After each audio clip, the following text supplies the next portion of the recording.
Hello ಗೆಳೆಯರೆ, welcome back to my new video. So ಏನಪ್ಪ ಅಂತಂದರೆ ವಿಷಯ ಇವಾಗ ಏನು ಕಾಣಿಸ್ತಿದೆ, ಬಿ ಎಸ್ ನರ್ಸಿಂಗ್ 2024. ಇವಾಗ ಕೆಲವೊಬ್ರು ಯಾರು ಬಿ ಎಸ್ ನರ್ಸಿಂಗ್ ಮಾಡ್ಬೇಕಂತ ಇದ್ರೆ ಅಂಥವ್ರಿಗೆ ಸ್ವಲ್ಪ ಮೋಟಿವೇಟ್ ಆಗುತ್ತೋ ಏನಾಗುತ್ತೋ ಗೊತ್ತಿಲ್ಲ. ಕರೆಕ್ಟಾಗಿ ಕೇಳಿಸ್ಕೊರಿ.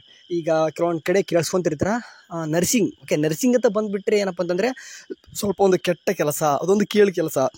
ಯಾಕಂದ್ರೆ ನೋಡ್ತಿದ್ರೆ ಯಾವ ಟೈಮಲ್ಲಿ ಏನಾಗುತ್ತೋ ಗೊತ್ತಿಲ್ಲ. ನರ್ಸಿಂಗ್ ಕೆಲಸ ಮಾಡ್ತಿದ್ರೆ ಅಂತಂದರೆ ಒಂಥರ ಕೆಲಸ ಅಂದರೆ ಹೊಲಸ್ತರ ಕೆಲಸ ಅಂತ ಅನ್ಕೊಂಡ್ಬಿಟ್ಟಿದ್ರೆ, ಬಟ್ ರಿಯಾಲಿಟಿನೇ ಬೇರೆ ಐತೆ. ಯಾಕಂತಂದರೆ ಇಲ್ಲಿ ಆ್ಯಕ್ಚುಲಿ ಇದೇ ಇಲ್ಲ ಅಂತಂದ್ರಲ್ಲ, ಆ್ಯಕ್ಚುಲಿ ಹಂಗೆ ನೋಡಿತ್ತಂತಂದರೆ ನಿಮ್ಮ ಒಂದು ನರ್ಸಿಂಗ್ ಮಾಡ್ತೀರ ಅಂತಂದರೆ ನೀವೇನು ಒಂದು ಯಾವುದೋ ಒಂದು ಫ್ಯಾನ್ ಕೆಳಗನೋ ಕುಂತ್ಕೊಂಡು ಗ್ರೀನಿಂಗ್ ಪೆನ್ ತೊಗೊಂಡು ಸೈನ್ ಮಾಡ್ಕೊತ ಕೂರಲ್ಲ.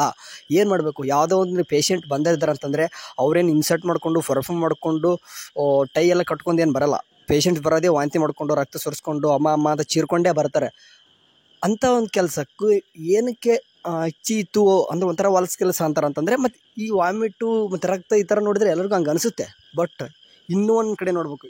ಓಕೆ, ಆ ಒಂದು ಮೈಂಡ್ ಸೆಟ್ ಇಟ್ಕೊಂತ ನೋಡಿದ್ರೆ, ಯಾಕಂದರೆ ಕೆಲಸ ಅಂತ ತಕ್ಷಣ ಎಲ್ಲನೂ ಕೂಡ ಒಂದೇ. ಬಟ್ ನಮ್ಮದು ಒಂದು ಬಿ ಎಸ್ ನರ್ಸಿಂಗ್ ಅನ್ನೋದು ಸದ್ಯಕ್ಕೆ ಏನಂತಂದರೆ ವರ್ಲ್ಡಲ್ಲಿ ಒಂದು ನೊಬೆಲ್ ಪ್ರೊಫೆಷನ್ ಅಂತ ಹೇಳ್ತಿದ್ದಾರೆ ಸದ್ಯಕ್ಕೆ. ಏನಕ್ಕಂತಂದರೆ ಅಷ್ಟು ಇವಾಗ ಮಾನ್ಯತೆ ಪಡೆದೈತೆ. ಏನಕ್ಕೆ ನಾನು ಹೇಳ್ತೀನಿ ಅಂತಂದರೆ, ನಾನು ಕೂಡ ಇವಾಗ ನರ್ಸಿಂಗ್ ಫೀಲ್ಡಲ್ಲಿ ಇದ್ಬಿಟ್ಟು ನಾನು ಅದ್ರ ಬಗ್ಗೆ ಮಾತಾಡಲೇಬೇಕು. ಇಂಥ ಒಬ್ಬರು ನಿಮಗೆ ಮೈಂಡ್ ಡೈವರ್ಟ್ ಮಾಡಿದರೆ ಇನ್ ಕೇಸ್, ಯಾಕಂತಂದರೆ ನರ್ಸಿಂಗ್ ಮಾಡ್ಬೇಕಂತಂದ್ರೆ ಏನಪ್ಪ ಅಂದರೆ ಇಂಥ ಮಾತು ಕೇಳಿದಾಗ ಒಂಥರ ನಿಮ್ಗೆ ಹರ್ಟ್ ಆಗುತ್ತೆ. ಯಾಕಂದರೆ ಇಜಿಟೇಷನ್ ಅಂತಾರಲ್ಲ ಆ ಥರ ಆಗುತ್ತೆ.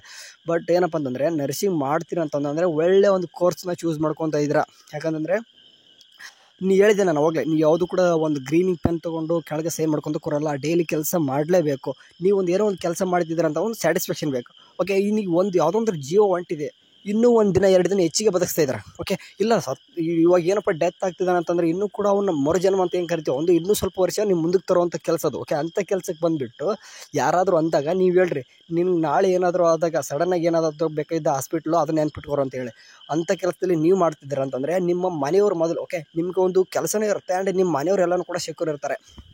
ಓಕೆ, ನಾವು ಬರ್ತಿರೋದು ಒಂದು ಮೇನ್ ಇಂಟೆನ್ಷನ್ ಇಟ್ಕೊಂಡು ಬರೋದು ಇನ್ನೊಂದು ಏನಪ್ಪ ಅಂತಂದರೆ ಎಕನಾಮಿಕ್ ಮೇನ್ ಬರೋದೇ. ಓಕೆ, ದುಡ್ಡು ನೋಡ್ಕೊಂಡೇ ಬರ್ತೀವಿ. ಯಾಕಂದರೆ ಇವತ್ತು ನಾನು ಕೂಡ ಬಂದಿರೋದು ಈಗ ಒಂದು ಯಾವುದೋ ಒಂದು ಡಿಗ್ರಿ ಅಥವಾ ಏನಾದರೂ ಕಂಪ್ಲೀಟ್ ಮಾಡಿದ ತಕ್ಷಣ ಸಡನ್ನಾಗಿ ಒಂದು ಜಾಬ್ ಮಾಡ್ಬೇಕಂತಂದರೆ ಸದ್ಯಕ್ಕೆ ಮೆಡಿಕಲ್ ಫೀಲ್ಡೇ ನೋಡ್ತಾರೆ. ಅದರಲ್ಲೂ ಕೂಡ ನರ್ಸಿಂಗ್ ಬೆಟರ್. ಈಗ ಅದರಲ್ಲಿ ಕೂಡ ನರ್ಸಿಂಗಲ್ಲಿ ನಿಮಗೆ ಕೆಲವೊಂದು ಏನಾಗುತ್ತೆ ಅಂತಂದರೆ ಬಿ ಎಸ್ ನರ್ಸಿಂಗು, ಈಗ JNM ನರ್ಸಿಂಗು ಅಥವಾ ANM ನರ್ಸಿಂಗು ಭಾಳ ಬರ್ತವೆ.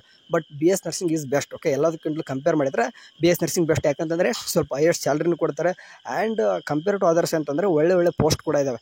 ಕೆಲವೊಬ್ರಿಗೆ ಗೊತ್ತಿಲ್ಲ ಸ್ಕೋಪ್ ಅಂತ ವಿಚಾರ ಬಂದಾಗ ನರ್ಸಿಂಗ್ ಬಗ್ಗೆ ಎಷ್ಟೋ ಜನಕ್ಕೆ ಗೊತ್ತಿಲ್ಲ ಅನ್ಕೊತೀನಿ. ಯಾಕಂತಂದರೆ ಭಾಳ ಡಿಫ್ರೆಂಟ್ ಕೋರ್ಸಸ್ ಅಂದರೆ ಡಿಫ್ರೆಂಟ್ ಇದಾವೆ ರೀ. ನೀವು ಬರೀ ಒಂದು ಹಾಸ್ಪಿಟಲ್ ಒಂದು ಸ್ಟಾಫ್ ನರ್ಸ್ ಒಂದೇ ಅಲ್ಲ, ಅದರಲ್ಲೂ ಕೂಡ ಸೂಪರ್ವೈಸರ್, ಸೂಪರಿಡೆಂಟ್ ಆಗ್ತಾರೆ, ಅಥವಾ ಒಂದು CHO ಆಗ್ತಾರೆ, ಅಥವಾ ಇನ್ನೂ ಕೂಡ ಸಪ್ರೇಟಾಗಿ ಬಂತಂತಂದರೆ ಕಾರ್ಪೊರೇಟರ್ ಹಾಸ್ಪಿಟ್ಲಲ್ಲಿ ಹೋದಾಗ, ಕೆಲವೊಂದಿಷ್ಟು ಡಿಸ್ಟಿಕ್ ಹಾಸ್ಪಿಟಲು ಅಲ್ಲಿ ಹೋದಾಗ ನಿಮ್ಗೆಲ್ಲ ಗೊತ್ತಿರುತ್ತೆ, ನೋಡಿರ್ತಾರೆ. ಬಟ್ CHO ಈ ರೀತಿ ಆದಾಗ ನಿಮ್ಗೆ ಗೊತ್ತಾಗುತ್ತೆ, ಒಂದಲ್ಲ ಎರಡಲ್ಲ ಸಾವಿರಾರು ಇದಾವಪ್ಪ ಜಾಬ್ಸ್. ಇದರಲ್ಲೂ ಕೂಡ ನಮ್ಗೆ ಗೊತ್ತಿರೋದು ಇದು ಒಂದೇ ಹಾಸ್ಪಿಟಲಲ್ಲಿ ಮಾಡೋದು ಅಂತಂದು ಇವಾಗ ಅನಿಸುತ್ತೆ. ಯಾವಾಗ ನೀವು ನರ್ಸಿಂಗ್ ಜಾಯ್ನ್ ಆಗ್ತಾರಲ್ಲ ಅವಾಗ ಗೊತ್ತಾಗುತ್ತೆ. ಓಕೆ, ನೀವು ಇದರಲ್ಲಿ ಕೂಡ ಡಿಫ್ರೆಂಟ್ ಆಗಿರ್ತಾವೆ ಕೆಲಸನೂ ಕೂಡ. ಒಂದು ಸ್ಟಾಫ್ ನರ್ಸ್ ಏನು ಕೂಡ ಮಾಡಿದೆವತ್ತಂದರೆ ಅಟ್ಲೀಸ್ಟ್ ನೀವು ಜಾಬ್ ಮುಗಿಸಿ ಏನಾದರೂ ಒಂದು ಕೆಲಸ ಮಾಡ್ತೀರ ಅಂತಂದರೆ ಸ್ಟಾಫ್ ನರ್ಸ್ ಮಾಡ್ತೀರಾ. ಓಕೆ, ಯಾವುದಾದ್ರೂ ಒಂದು ಹಾಸ್ಪಿಟಲ್ ಹೋಗ್ಬಿಟ್ಟು ಒಂದು ಜಾಬ್ ಮಾಡ್ತೀರ ಅಂತಂದರೆ ಸ್ಟಾಫ್ ನರ್ಸ್. ಬಟ್ ಅದನ್ನು ಬಿಟ್ಟಾಕಿ ಕೂಡ ಅದಕ್ಕಿಂತಲೂ ಕೂಡ ಮೇಲು ಹುದ್ದೆಗಳೇನು ಕರಿತೀವಿ ಅದನ್ನು ಕೂಡ ಭಾಳಷ್ಟು ಇದ್ದಾವೆ. ಓಕೆ, ಅಂಥವನ್ನೆಲ್ಲ ತಿಳ್ಕೊಬೇಕಂತಂದರೆ ನೀವು ಅದು ಫೀಲ್ಡಿಗೆ ಬಂದಾಗ ಗೊತ್ತಾಗುತ್ತೆ. ಯಾಕಂದರೆ ಈಗಲೇ ಹೇಳಿದ್ರೆ ಭಾಳಷ್ಟು ಇದ್ದಾವೆ. ಹಂಗಾಗಿಬಿಟ್ಟು ಸಿಕ್ಕಾಪಟ್ಟೆ ಜಾಬ್ ಸ್ಕೋಪ್ ಅಂತಾರೆ ಇದೆ ಕಂಡ್ರು. ಯಾಕಂತಂದರೆ ನೀವೊಂದು ಖಾಲಿ ಕೂರಲ್ಲ. ಒಂದು ನೆನ್ಪಿಟ್ಕೋರಿ, ನೀವು ಒಂದು ಏನಾದರೂ ಈಗ 4 ವರ್ಷ ಮುಗಿಸ್ಕೊಂಡು ಈವನ್ ನೀವು ಸ್ಟಡಿ ಜೊತೆನೂ ಕೂಡ ಕೆಲಸನೂ ಮಾಡ್ಬೋದು. ನಾನು ಸದ್ಯಕ್ಕೆ ಇವಾಗ ಮಾಡ್ತಿರೋದು, ನನ್ನ ಫ್ರೆಂಡ್ಸು ನಾವು ಕೂಡ ಮಾಡ್ತಿರ್ತೀವಿ. ಯಾಕಂತಂದರೆ ಟೈಮ್ ಫ್ರೀ ಇದ್ದಾಗ ಯಾವುದೋ 1 ತಿಂಗಳು 2 ತಿಂಗಳು ಎಲ್ಲಾದರೂ ಒಂದು ಹಾಸ್ಪಿಟಲ್ ಹೋಗ್ಬಿಟ್ಟು ನಾನು ಸ್ಟಡಿಗೆ ಇವಾಗ ಸದ್ಯಕ್ಕೆ ಎಜುಕೇಷನ್ ಈ ವರ್ಷದೊಂದು ಫೀಸ್ಗೆ, ಎಕ್ಸಾಮ್ ಫೀಸ್ಗೆ, ನನ್ನ ಖರ್ಚಿಗೆ ಆಗುತ್ತೆ. 1-2 ತಿಂಗಳು ಎಲ್ಲಾದರೂ ಹಾಸ್ಪಿಟಲ್ ಹೋಗ್ಬಿಟ್ಟು ಅದೇ ನೀವೇನಾದರೂ ಕಂಪ್ಲೀಟ್ 4 ವರ್ಷ ಮುಗಿಸ್ಕೊಂಡು ಬಿ ಎಸ್ ನರ್ಸಿಂಗು ನೀವು ಮುಂದೆ ಬಂದಾಗ ಏನಾಗುತ್ತೆ ಅಂತಂದರೆ ಜಾಬ್ಸ್ಗಳು ಸಿಕ್ಕಾಪಟ್ಟೆ ಹಾಸ್ಪಿಟಲ್ಲು ಕೂಡ ಎಲ್ಲ ಕಡೆ. ಯಾಕಂದರೆ ಇಂಡಿಯನ್ ಪಾಪ್ಯುಲೇಷನ್ ನೋಡಿದ್ರೆ, ಓಕೆ, ಎಲ್ಲ ಕಡೆ ಪಾಪ್ಯುಲೇಷನ್ ಕೂಡ ಜಾಸ್ತಿ ಆಗಿದೆ ಅಂದರೆ ಆಟೋಮೆಟಿಕ್ಲಿ ಕೂಡ ಏನಾಗುತ್ತೆ ಅಂತಂದರೆ ಪೀಪಲ್ಸ್ ನಾರ್ಮಲ್ ಕಂಡ್ರೆ. ಯಾಕಂತಂದರೆ ಇವಾಗ ಎನ್ವೈರ್ನಮೆಂಟ್ ಅವಾಗ ಚೇಂಜ್ ಆಗ್ತಾ ಇರ್ತದೆ. ನಾವು ಮನುಷ್ಯರು ಅಂತಂದಾಗ ಎಲ್ಲ ಒಂದು ಏನಪ್ಪ ಅಂದರೆ ಆರ್ಗನ್ಸ್ಗಳು at a time one time ಏನಾಗುತ್ತೆ ಅಂತಂದರೆ ಒನ್ ಟೈಮ್ ಮಿಸ್ ಆದರೂ ಕೂಡ ಏನಾದರೂ ತಪ್ಪಾದರೂ ಕೂಡ ಅವ್ರಿಗೆ ಆರೋಗ್ಯ ತಪ್ಪುತ್ತೆ. ಅಂಥ ಟೈಮ್ ಹಾಸ್ಪಿಟ್ಲಿಗೆ ಬಂದೇ ಬರ್ತಾರೆ. ಎಲ್ಲೂ ಬರಬೇಕಂತ ಹೇಳಲ್ಲ. ಯಾಕಂತಂದರೆ ನಾವು ವರ್ಕರ್ ಮಾಡಿಬಿಟ್ಟು ಏನಪ್ಪ ಅಂತಂದರೆ ಯಾವುದು ಕೂಡ ಬರದೇ ಇರಲಿ ಅಂತ ನೋಡ್ಕೋಬೇಕು. ಬಟ್ ನಮ್ಮ ಬಾಡಿ, ಯಾಕೆ ನಮ್ಮ ಮಾತು ನಮ್ಮ ಮೈಂಡ್ ಕೇಳುತ್ತೆ, ಬಟ್ ನಮ್ಮ ಬಾಡಿಲಿರೋದು ಫಿಸಿಯಾಲಜಿಕಲ್ ವರ್ಕ್ ಮಾಡೋದು ಕೇಳ್ತವ. ಓಕೆ, ಅಂಥ ಟೈಮಲ್ಲಿ ಏನಾದರೂ ಹಾಗೆ ಆಗುತ್ತದೆ, ಹಾಸ್ಪಿಟ್ಲಿಗೆ ಬಂದೇ ಬರ್ತಾರೆ, ಅವ್ನು ಟ್ರೀಟ್ಮೆಂಟ್ ಮಾಡಲೇಬೇಕು, ಅವನು ಆರಾಮ ಮಾಡಿ ಕಳಿಸ್ಲೇಬೇಕು. ಅದ್ರ ತಕ್ಕನೆ ನಮ್ಗೇನು ಮಾಡುತ್ತೆ ಅಂತಂದರೆ ಅವನ್ನೆಲ್ಲನೂ ಕೂಡ ಕ್ಯೂರ್ ಮಾಡಿ ಕಳಿಸಿದೆ ಅಂತಂದರೆ ನಿನಗೆ ಅದ್ರ ತಕ್ಕನೆ ನೀವು ಮಾಡಿದ ಕೆಲಸಕ್ಕೆ ನಿಂಗೆ ದುಡ್ಡು ಬರುತ್ತೆ. ನೀವು ಖಾಲಿ ಅಂದ್ರೆ ದುಡ್ಡು ತೊಗೊಳ್ತಿಲ್ಲ, ಒಂದು ಕೆಲಸ ಮಾಡ್ತಿರ್ತಾರೆ. ಆ್ಯಂಡ್ ನೆನ್ಪಿಟ್ಕೊಂಡ್ಬಿಡ್ರಿ, ನೀವು ಅಂದ್ರೂ ಖಾಲಿ ಕೂರಲ್ಲ. ಯಾವ 4 ವರ್ಷ ಮುಗಿದ ತಕ್ಷಣ ಖಾಲಿ ಅಂದ್ರೆ ಕೂರಲ್ಲ, ಒಂದು ಕೆಲಸ ಮಾಡ್ತಿರ್ತಾರೆ. ಆ್ಯಂಡ್ ನಿಮ್ಮ ಮನೆಯವ್ರಿಗೆ ನೀವು ಒಂದು ಏನಂತಾರಲ್ಲ ಹೆಡ್ ಆಗಿರ್ತೀರ. ಯಾಕಂದರೆ ಸಡನ್ನಾಗಿ ಯಾವುದೂ ಕೂಡ ಜಾಬ್ ಸಿಗಲ್ಲ ರೀ. ಬೇರೆ ಒಂದು ಡಿಗ್ರಿ ಮುಗಿಸೋಂದ್ರೂ ಕೂಡ ಕಾಂಪಿಟೇಟಿವ್ ಎಕ್ಸಾಮ್ ಓದಬೇಕು. ಸ್ವಲ್ಪ ಸದ್ಯಕ್ಕೆ ಬೆಟರ್ ಅಂದರೆ BS ನರ್ಸಿಂಗ್ ಪರವಾಗಿಲ್ಲ.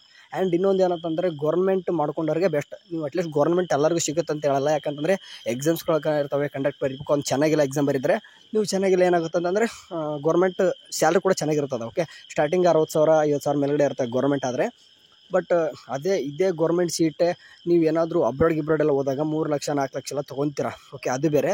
ಆ್ಯಂಡ್ ಪ್ರೈವೇಟ್ ಹೋತಂದರೆ ನಿಮ್ಗೆ ಗೊತ್ತಿದೆ, ಡಿಫ್ರೆಂಟ್ ಆಫ್ ಹಾಸ್ಪಿಟಲ್ ಹಾಸ್ಪಿಟಲಲ್ಲಿ ಯಾವ ರೀತಿ hospital. Okay, multi speciality hospital ಇತ್ತಂದರೆ ನೀವು ಏನಾದರೂ ಜಸ್ಟ್ 4 ವರ್ಷ ಮುಗಿಸಿ ಹೋಯ್ತಂದರೆ 20,000 25,000 ಕೊಡ್ತಾರೆ.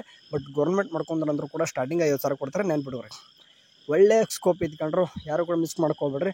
ಯಾರಾದರೂ ನಿಮ್ಗೆ ಕೆಟ್ಟ ಕೆಲಸ ಏನಂತ ಅಂದರೆ ಹೇಳ್ರಿ, ಈ ವಿಡಿಯೋ ಕಳಿಸ್ರಿ, ನಿಮ್ಗೆ ಗೊತ್ತಿಲ್ಲ ನರ್ಸಿಂಗ್ ಬಗ್ಗೆ ಸಿಕ್ಕಾಪಟ್ಟೆ ಕೆಲಸ ಇದಾವೆ, ಆರಾಮ್ ಮಾಡ್ಬೋದು ಅಂತಂದು ಹೇಳ್ರಿ ಅವ್ರಿಗೆ. ಆ್ಯಂಡ್ ಇನ್ನೊಂದು ಏನಪ್ಪ ಅಂತಂದರೆ BS nursing, especially BS nursing ಮಾತ್ರ ಭಾಳ ಬೇಡಿಕೆ ಐತೆ. ಎಲ್ಲರೂ ಕೂಡ ಯಾರಾದರೂ ಇನ್ನೊಮ್ಮೆ ಏನಾದರೂ ಅಂದರೆ ಇವಾಗಲೇ ಹೇಳ್ತೇನೆ ನಾನು, ನರ್ಸಿಂಗ್ ಅನ್ನೋದು Nobel profession. Okay, it is not easy. Okay, ಯಾಕಂದರೆ ಇದು ನಿಮ್ಮ ಒಂದು ನಾರ್ಮಲ್ ಡಿಗ್ರಿ ಥರ ಇಲ್ಲ. ಹೇಳ್ಬಿಡ್ರಿ ಅವ್ರಿಗೆ. ಇಂಜಿನಿಯರಿಂಗ್ ಮಾಡ್ತಾರೆ ಅಂದರೂ ಕೂಡ ಹೇಳ್ರಿ, ನೀನು ಲಕ್ಷಾಂತರಗಟ್ಟಲೆ ಕೋಟ್ಯಾಂತರಗಟ್ಟಲೆ ದುಡಿಬೋದು. ಬಟ್ ನಾವು ಮಾಡುವಂಥ 50,000 40,000 ರೂಪಾಯಿ ದುಡ್ಡಿಗೆ ನನಗೆ ಸ್ಯಾಟಿಸ್ಫ್ಯಾಕ್ಷನ್ ಐತೆ. ನಮಗೆ ದುಡ್ದಿದ್ದಕ್ಕೆ ನನಗೆ ಎಷ್ಟು ಬಂತು ಅಷ್ಟು ದುಡ್ಡನ್ನು ಬರ್ತೈತೆ, ನನ್ನ ಮನೆಯನ್ನು ಕೂಡ ನೋಡ್ಕೊತಾ ಇದ್ದೀನಿ. ಆ್ಯಂಡ್ ನನಗೊಂದು ಸ್ಯಾಟಿಸ್ಫ್ಯಾಕ್ಷನ್ ಮೇನ್ ಬೇಕಾದ್ರೆ ನೀವು ಕೆಲಸ ಮಾಡಿದಕ್ಕೆ ಒಂದು ಸ್ಯಾಟಿಸ್ಫ್ಯಾಕ್ಷನ್ ಬೇಕು. ನೀವು ಕೋಟಿ ದುಡಿತೀರ, ನೀವು ಹಂಗೇನಪ್ಪ ಅಂತಂದರೆ ನೀವು ಬೇನಾಮಿ ಆಸ್ತಿ ಮಾರಿ ಕೂಡ ದುಡ್ಡು ಮಾಡ್ಬೋದು. ಬಟ್ ಒಂದು ಸ್ಯಾಟಿಸ್ಫ್ಯಾಕ್ಷನ್ ಕೂಡ ನಿಮ್ಮ ಲೈಫಿಗೆ ಬೇಕು. ನಿಮ್ಮ ನಿಮ್ಗೆ ಗೊತ್ತಾಗುತ್ತೆ ಮುಂದೆ ನರ್ಸಿಂಗ್ ಏನಕ್ಕೆ ಮಾಡಿದ್ದೆ, ನಾನು ಒಳ್ಳೆ ನರ್ಸಿಂಗ್ ಮಾಡಿದ್ದೆ ಬೆಟ್ರ್ ಅಂತ ಅನಿಸುತ್ತೆ. ಓಕೆ, ಹಾಗಾಗಿ ಬರ್ಬೇಕಂತಂದರೆ ನರ್ಸಿಂಗ್ ಮಾಡಿರಿ. ಯಾರೆಲ್ಲ ಮಾಡ್ತಿದ್ರೆ ಆಲ್ ದ ಬೆಸ್ಟ್. ಈ ಒಂದು ವಿಡಿಯೋ ಏನಾದರೂ ನಿಮಗೆ ಸ್ವಲ್ಪ ಏನಾದರೂ ಮೋಟಿವೇಟ್ ಆಗಿತ್ತಂದರೆ ಅಟ್ಲೀಸ್ಟ್ ನಮ್ಮ ಚಾನಲ್ಗೆ ಒಂದು ಥ್ಯಾಂಕ್ಸ್ ಆದರೂ ಹೇಳಿದ್ರಿ. ಇದೇ ರೀತಿ ನರ್ಸಿಂಗ್ದು ಏನಾದರೂ ಇದ್ರೆ ಹೇಳ್ತೀನೋ, ಯಾಕಂತಂದರೆ ನಿಮಗೆ 4 ವರ್ಷ ಸ್ಟಡಿಗೆ ಹೆಲ್ಪ್ ಆಗಬೇಕಲ್ವ. ಸೊ ಹಂಗಾಗಿಬಿಟ್ಟು ನಮ್ಮ ಒಂದು ಚಾನಲ್ ಇರೋದೇ ನಿಮ್ಮ ಸ್ಟಡಿ ಪರ್ಪಸ್. ಹಂಗಾಗಿಬಿಟ್ಟು ಏನಪ್ಪ ಅಂತಂದರೆ ನರ್ಸಿಂಗೇ ಮಾಡ್ತೀನಿ. ಮುಂದೆ ನರ್ಸಿಂಗ್ ಸೀಟ್ ಸಿಕ್ಕರೆ ನಿಮಗೆ ಒಂದು ವಾಟ್ಸಪ್ ಗ್ರೂಪ್ ಅಂತ ಬೇಕಾಗುತ್ತೆ. ಯಾಕಂದರೆ ನಿಮ್ಮ ಬ್ಯಾಚು ನಿಮ್ಮ ಒಂದು ಬ್ಯಾಚ್ಗೆ ನಾವು ಒಂದು ವಾಟ್ಸಪ್ ಗ್ರೂಪ್ ಮಾಡಿರ್ತೀವಿ, ಹೋಗ್ಬಿಟ್ಟು ಜಾಯ್ನ್ ಆಗಿರಿ. ಆ್ಯಂಡ್ ಟೆಲಿಗ್ರಾಮಲ್ಲಿ ಥ್ರೂ ಜಾಯ್ನ್ ಆಗಿರಿ. ಯಾಕಂತಂದರೆ ಟೆಲಿಗ್ರಾಮಲ್ಲಿ ನಿಮಗೆ 4 ವರ್ಷದ ನೋಟ್ಸು ಸಿಗ್ತವೆ. ಆ್ಯಂಡ್ ಮುಂದೆ ಫರ್ದರ್ ನಿಮ್ಮದು ಜಾಬ್ಸು ಕೂಡ ಹೆಲ್ಪ್ ಆಗುತ್ತೆ. ಅದನ್ನು ನೆನ್ಪಿಡ್ರಿ, ಪಕ್ಕ ಹೆಲ್ಪ್ ಆಗುತ್ತೆ. ಯಾಕಂದರೆ ಅಲ್ಲಿ ರಿಲೇಟೆಡ್ ಎಕ್ಸಾಮ್ ರಿಲೇಟೆಡ್ ಏನೇನೆಲ್ಲ ಬೇಕು, ಬುಕ್ಸ್ ಆಯಿತು, ಒಂದಿಷ್ಟು ಕ್ವಶನ್ ಪೇಪರ್ ಆಗಿತ್ತು, ಯಾವ ರೀತಿ ಕ್ವಶನ್ಸ್ ಕೇಳ್ತಾರೆ, ಮುಂದೆ ಜಾಬ್ ಮಾಡುವಾಗಲೂ ಕೂಡ ನಿಮ್ಗೆ ಹೆಲ್ಪ್ ಆಗ್ಬೋದು. ಜಾಯ್ನ್ ಅಂತೂ ಆಗಿರಿ, ನಿಮ್ಮ ಇಷ್ಟ. ಸರಿ, ಬಾಯ್.